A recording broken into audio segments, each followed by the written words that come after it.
Daí pessoal, beleza? Firmeza? Isso aí mesmo, vai começar então um podcast RPG pra vocês. É o primeiro podcast, a gente poderia não tratar como um podcast, mas vamos então falar que é um podcast mais curto, né? Não tem assim a mesma longevidade dos podcasts normais, mas é um grande podcast. Vocês iriam gostar porque aqui iremos falar de tudo sobre RPG e um pouco mais, né? Bem, hoje então nós iremos falar sobre os RPG de mesa, né, e os RPG online, né, RPG de videogame, de jogos. Bem, o que eu quero dizer é o seguinte: muita gente chega e diz que os RPG online vão dominar definitivamente tudo de RPG, né? Não teremos então mais aqueles RPG de mesa, ou então os videogames então estão desaparecendo, né? Normalmente hoje em dia agora os próprios jogos de RPG agora eles estão passando a ser online, a maioria deles, né? Como tivemos como Final Fantasy, e Final Fantasy então teve sua versão online.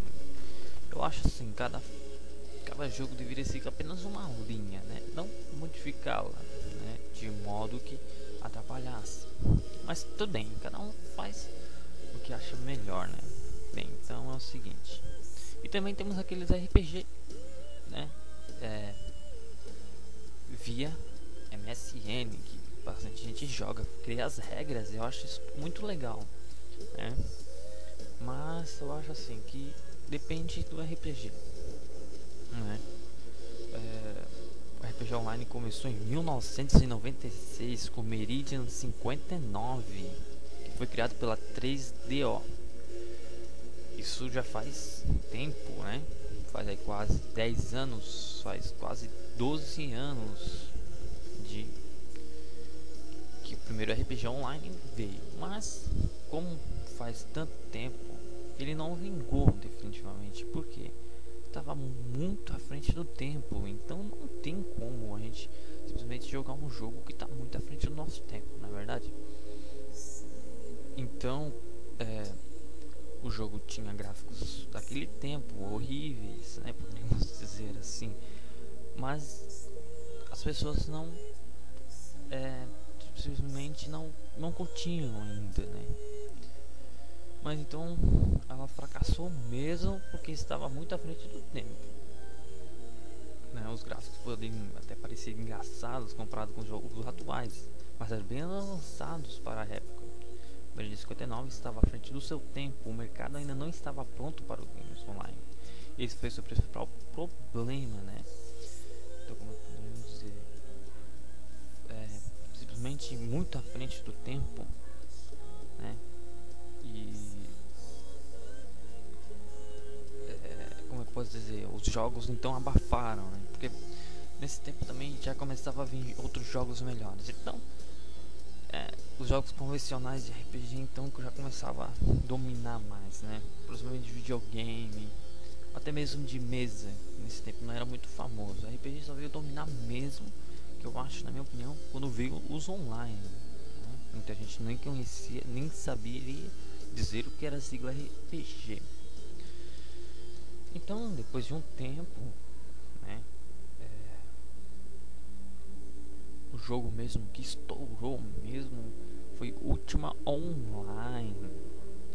Ultima Online é um grande, foi o primeiro jogo assim que teve até passeata na frente do Castelo do Regente para vocês verem como é que era. Já assim veio estourando tudo mesmo e foi estrondoso, muito maior que o esperado. A Origin reuniu mais de 200 mil jogadores rapidamente. Você vê 200 mil. Em 1988 o mercado de jogos era muito menor. Esse número era uma revolução. Os RPGistas corriam para jogar Ultima Online. Tudo que sempre desejaram em um game. Aí você vê, né, que Ultima Online veio então detonando tudo, veio destruindo. Eu achei isso muito interessante, porque já que o 1059 não veio a ser um jogo fracassado, o Ultima Online então veio com tudo. Mas nesse tempo, ter computador e internet junto era muito difícil, então ficava meio que abafado, né? Mas a gente poderia dizer assim que o Ultima Online veio com tudo, né? Não tanto pra nós, mas mais pra fora, né? Esse vício fazia os servidores de Ultima Online caírem durante horas. Eles não estavam preparados para tamanha sobrecarga de usuários. Isso levou a situações inusitadas, né? Eles regularmente faziam o discurso da varanda de seu castelo para a multidão. Então, esse discurso da varanda, o criador, Lord Ditch, ele simplesmente ia para a varanda, né, do castelo e conversava com a multidão. Eu achava isso muito interessante, que hoje em dia isso não existe nos jogos online, mas isso existia há muito tempo atrás, então era muito mais jogo, né? Bem, isso foi há muito tempo atrás, e depois os jogos foram crescendo, os jogos online, que veio então com EverQuest, que aí já vinha com um gráfico mais 3D, já vinha mais melhorado, né? Aí depois veio as últimas gerações, né? Como Warhammer Online, World of Warcraft, D&D Online, Star Wars Online, que é o Galaxies, né? E assim, aí, no começo tinha poucos jogos, agora tem milhares de jogos online, diferentes tipos, então eu acho que, na minha opinião, é muito e infinidades de tipos, então cresceu muito, né? São muitos jogos, né? São muitos jogos, então não adianta a gente querer jogar só apenas um jogo, porque existe vários, é bom a gente testar cada um. Eu, por exemplo, testei vários, e o que caiu nas graças mesmo foi Ragnarok, né? Foi o primeiro jogo online que eu joguei em 2005, e que depois desse tempo eu tentei jogar outros jogos, mas nenhum deles chegou a vingar, né? Porque Ragnarok é um server brasileiro, então as pessoas conversavam entre si, mas naquele tempo era pago, né? Quer dizer, hoje em dia ainda é pago, mas tem um servidor gratuito, e eu acho isso muito interessante, né? Porque aí você vai pagar pelo Synth, isso se você quiser, né? Mas se não, você joga tranquilamente. Acharia que isso devia ter desde o começo. Daí, claro, muitas pessoas não tinham grana ou dinheiro para pagar. E o que acontecia? Começaram a fundar servidor pirata. Aí servidor pirata, você sabe como é que é, né? Tem infinidade de coisas, tem até contas VIP que você paga.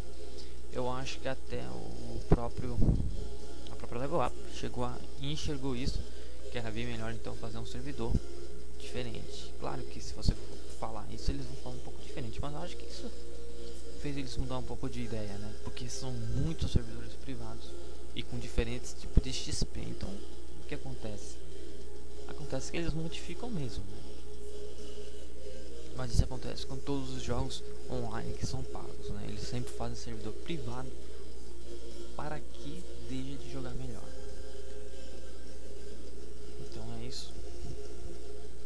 Eu acho que tem uma diferença, cada jogo tem uma diferença. Só que eu acho que agora Level Up tem vários tipos de jogos, mas eu acho que deveria continuar com Ragnarok em topo, porque só o Ragnarok mesmo que é o melhor jogo da Level Up por enquanto. Eu acho que a Level Up tem que melhorar bastante ainda em questão disso, porque a Level Up simplesmente coloca jogos que as pessoas não começam a gostar, e mas a única que presta mesmo é o Ragnarok. Bem, eu acho que Ragnarok pela Level Up é muito difícil, é complicado, você tem que saber jogar bem e ter já uma ideia, uma noção do Ragnarok e dos jogos online pra jogar, né? O Ragnarok pela Level Up, porque é muito complicado, muito difícil, é pouca XP.